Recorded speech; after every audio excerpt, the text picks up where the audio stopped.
మిత్రులందరికీ నమస్కారాలు. ఇవాళ ముఖ్యమంత్రి చంద్రబాబు నాయుడు గారు ఎక్కడికి పోయినా సరే చాలా జోష్లో చెప్పుకుంటున్నాడు. ఆంధ్రప్రదేశ్ అనేది మొత్తం భారతదేశానికి ఆదర్శం అనే పద్ధతుల్లో బ్రహ్మాండమైన అభివృద్ధి జరిగింది, జరగనిది, జరగబోయేది అన్నీ చాలా చాలా గొప్పగా చెప్పుకుంటున్నాడు.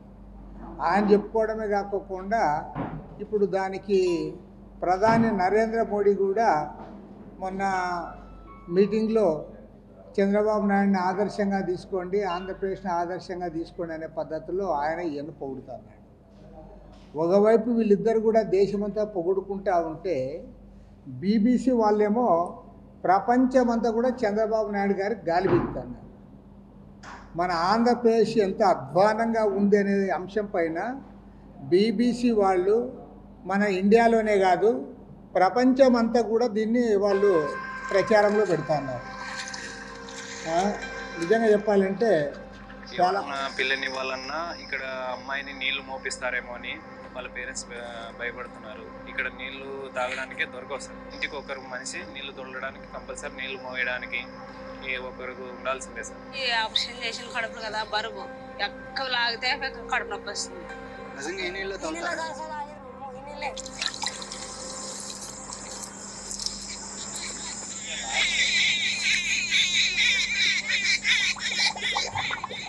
జోహరాపురం గ్రామస్తులు తాగుతున్న నీళ్ళివి ఎంత మురిగ్గా కనిపిస్తున్నాయో చూడండి. కేవలం రంగుమారి మాత్రమే కాదు, చిన్న చిన్న పురుగులు కూడా ఇందులో కనిపిస్తున్నాయి. ఒక్క జోహరాపురం మాత్రమే కాదు, ఉమ్మడి కర్నూలు జిల్లా పశ్చిమ ప్రాంతంలో చాలా చోట్ల తాగునీటి కోసం ఇక్కడి ప్రజలు ఎంతో ఇబ్బందులు పడుతున్న పరిస్థితి కనిపిస్తోంది. కర్నూలు జిల్లా ఆస్పరి మండలం జోహరాపురం ప్రజలకు ఊరు బయట ఉన్న ఈ ఒక్రేని గుంట ఒక్కటే తాగునీటికి ఆధారం. బైకులు, తోపుడు బండ్లపై నీటిని తీసుకెళ్లే దృశ్యాలు ఇక్కడ నిత్యం కనిపిస్తూనే ఉంటాయి.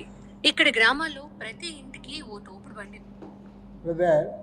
బీబీసీ వారంటే వారు ఏం చేసినా సరే ఇంగ్లీష్లో అన్ని లాంగ్వేజ్తో కూడా వారు వరల్డ్ వైడ్గా ప్రచారం చేస్తారు. నేను మరి ఆ ప్రాంతంలో మాది కూడా అక్కడే కాబట్టి మా ఊరు చాలా దారుణం అన్నమాట.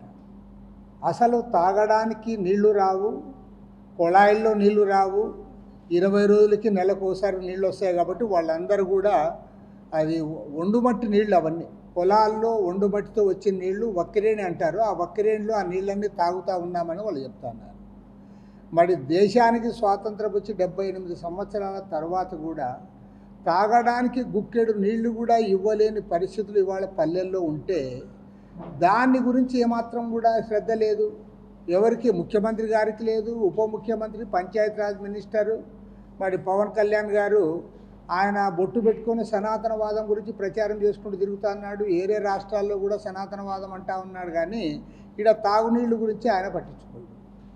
ఇంకా ఏమనంటే తన సినిమాలు, ఆ సినిమా వాళ్ళపైన రిటర్న్ గిఫ్ట్లు అని చెప్పి లేదా సినిమా రేట్లకి ఇట్లా విజయాలని తప్పితే అది నీ వాళ్ళ తాగునీళ్ళు గురించి మీరు చేయడంలే. చంద్రబాబు గారు కూడా దానిపైన ఏమాత్రం కూడా శ్రద్ధ చూపడం లేదు. చంద్రబాబు గారు ఎంతసేపు ఉన్నా కూడా పెద్ద పెద్ద ప్రాజెక్టులు, పెద్ద పెద్ద పథకాలు అన్నీ కూడా హైఫైగా ఆలోచిస్తున్నాడు తప్ప అరే గ్రామీణ ప్రాంతాల్లో తాగడానికి నీళ్లు లేవు. 78 సంవత్సరాల స్వతంత్రం తర్వాత కూడా ప్రజలు తాగునీళ్లు లేకుండా వాళ్ళందరూ కూడా ఒండుమట్టి నీళ్లు తాగుతూ ఉన్నారంటే దానికి ఎవరు సమాధానం చెప్పాలని నేను అడుగుతాను. పోన్లేని మీరు అది ఇంతకుముందు జరిగిందేదో జరిగిపోయింది, ఇప్పుడేమని మీరు దానిపైన కాన్సన్ట్రేట్ చేస్తూ ఉన్నారా? 1 ఇయర్ గడిచిపోయింది. మీరు పోయినసారి ఆ ప్రాంతంలో తాగునీటికి కానీ సాగునీటికి కానీ ఒక్క ప్రాజెక్టుకు కూడా మీరేమి ఇవ్వలే.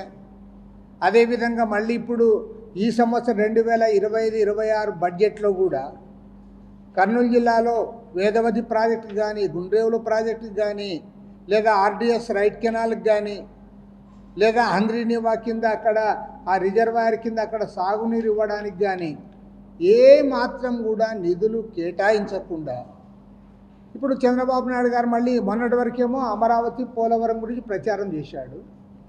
ఇప్పుడు అమరావతి, పోలవరం దాన్ని పక్కన పెట్టాడు. అమరావతి ఎట్లయినా దానికి అప్పు తెస్తున్నారు కాబట్టి జరుగుతుంది. పోలవరం గురించి మాట్లాడు. ఇప్పుడు మళ్ళీ కొత్తది పట్టుకున్నాడు, గోదావరి బనకచెర్ల అని. దానికి 82,000 కోట్ల రూపాయలు ఖర్చు అవుతుంది. దాన్ని P4 పద్ధతిలో మేమంతా చేస్తాం. సెంట్రల్ గవర్నమెంటు, కాంట్రాక్టరు, అప్పులు అన్నీ తెచ్చి 82,000 కోట్ల రూపాయలతో ఈ ప్రాజెక్టు చేయబోతా ఉన్నామని చెప్పి దాని గురించి ప్రచారం చేస్తూ ఉన్నాడు తప్ప అరే తాగే నీళ్ళు లేకుండా వలసలు పోతున్నటువంటి ప్రజానీకం గురించి ఆ ప్రాంతం గురించి నువ్వేం మాట్లాడడంలే, దానికి నిధులు ఇవ్వవు. నువ్వు ఆల్రెడీ 1 ఇయర్ గడిపేశావు. ఓన్లీ అంతకుముందు 10 ఏళ్ళు అది పోయింది, ఇప్పుడు కూడా 1 ఇయర్ పోయింది. మళ్ళీ ఈ సంవత్సరం కూడా నువ్వు డబ్బులు ఇవ్వలేదు కాబట్టి ఈ సంవత్సరం కూడా ఏ పనులు జరగవు. 2 ఏళ్ళు పోతుంది.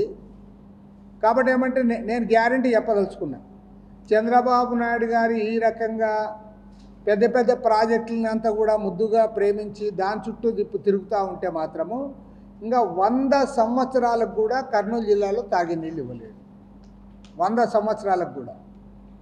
నువ్వు ఎంతసేపు ఉన్నా ఇంతకుముందు అమరావతి పోలవరం అని ఊదరగొట్టావు. ఇప్పుడు మళ్ళీ దీన్ని కొత్తది ఎత్తుకున్నావు, పోలవరం బనకచెర్ల అనుకుంటూ. కాబట్టి ఏమంటే స్పష్టంగా ప్రభుత్వానికి చెప్తా ఉన్నాం, ఇవాళ ప్రభుత్వంలో ప్రయారిటీస్ సక్రమంగా ఉండడం లేదు.